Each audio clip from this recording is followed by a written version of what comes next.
just said represents common sense as opposed to what's in that health care bill. But Jenny Beth, the question of whether or not the Tea Party movement, which has been kind of amorphous, differs depending on which states you go to. I mean, after all, it's composed of a lot of libertarian-minded people who are independents and think independently, whether that can sort of coalesce in a movement that could push through measures like the one Ms. Davis is trying to push through.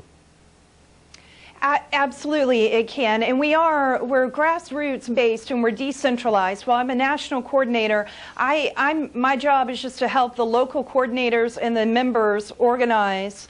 And we're looking at still defeating the bill before it comes out of Congress with the last vote in the House. We have people across the country who are looking at things like Ms. Davis is doing and supporting those efforts in the states. Well, let me just stop you there, Jenny Beth. Let me just stop you there, because on what Ms. Davis is trying to do, that's being replicated. I mentioned Florida. I believe Arizona already has pushed through something like this in their state legislature. So we already have one state that actually has that. Is the movement getting together with these individual movements in the states?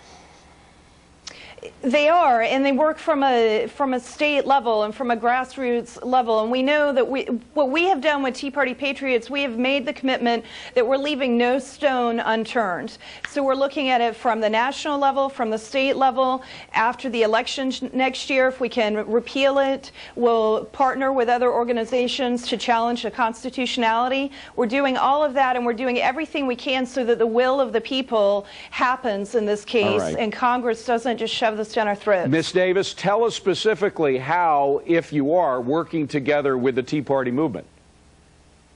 Well, the whole world is watching the United States of America to see if we're going to all come together and say, no, you won't shove this down our throats.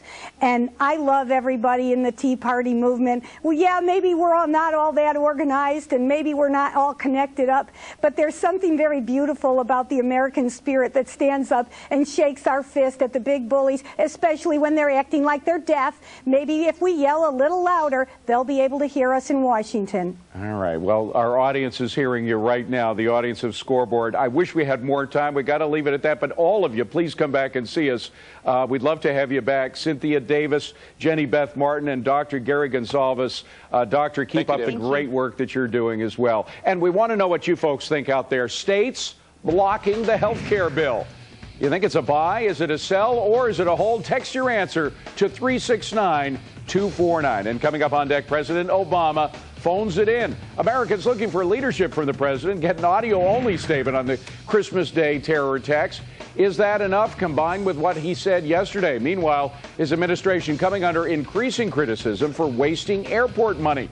We're going to score all of